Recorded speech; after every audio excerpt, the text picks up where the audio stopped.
ইসলাম রাষ্ট্রীয় পর্যায়ে ক্ষমতা যায়, ক্ষমতায় যদি আজকে যেতে পারে, আজকে এই দাবিগুলো বাস্তবায়ন আল্লাহর রহমতে 1-2 মধ্যে বাস্তবায়ন হবে ইনশাআল্লাহ। আলহামদুলিল্লাহ, আজকে আমাদের এই মজলিস বাংলাদেশের স্বাধীনতার পরে এইভাবে ইমাম, খতিব সম্মানিত তাদেরকে নিয়ে সর্বপ্রথম এই ধরনের একটা মজলিস আল্লাহ কবুল করছেন। এর মাধ্যমে বোঝা যায় যে 5ই আগস্ট 2024 বাংলাদেশের যে অভ্যুত্থান হয়েছে, এই অভ্যুত্থানের মাধ্যমে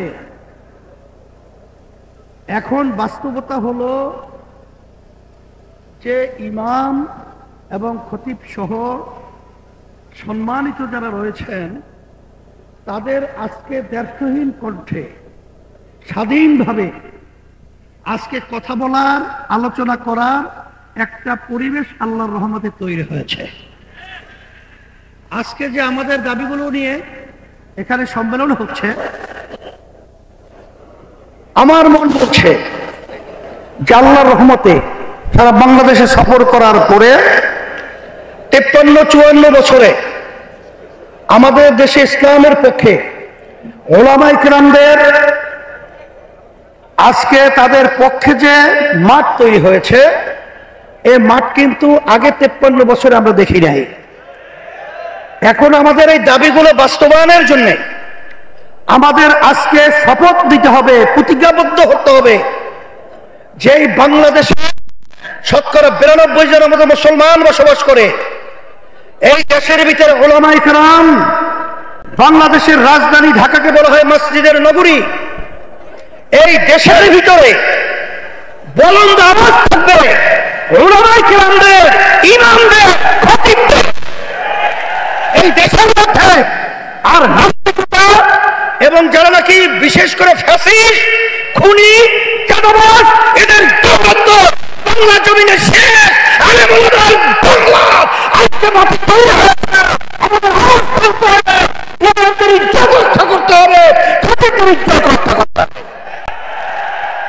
আজকে যদি ইসলাম রাষ্ট্রীয় পর্যায়ে ক্ষমতা যায়, ক্ষমতায় যদি আজকে যেতে পারে, আজকে এই দাবিগুলো বাস্তবায়ন আল্লাহর রহমতে 1-2 মধ্যে বাস্তবায়ন হবে ইনশাআল্লাহ।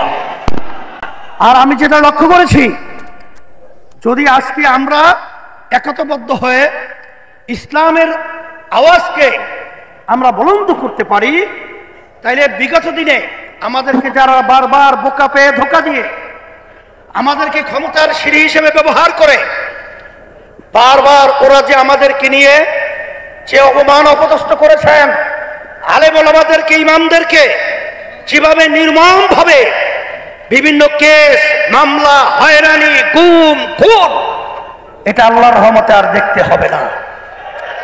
সেই হিসাবে আজকে আমি বিশেষ করে যারা নাকি জাতীয় নেতৃবৃন্দ রয়েছেন, সম্মানিত ওলামায়ে কেরাম রয়েছেন, ইমাম, খতিব সম্মানিত যারা রয়েছেন, আমি সকলকে আহ্বান জানাচ্ছি, আসেন আজকে বাংলাদেশের ভিতরে যে মাঠ পরিবেশ তৈরি হয়েছে, ইসলামের পক্ষের মাঠ আল্লাহর রহমতে তৈরি হয়েছে, সেটাকে আমরা বাস্তবায়নের জন্য আমি সকলকে উদাত্ত আহ্বান জানিয়ে, আর এত সুন্দর একটা জাতীয় মানের প্রোগ্রাম আপনারা করায় আপনাদের সকলকে আমি ধন্যবাদ জানাচ্ছি।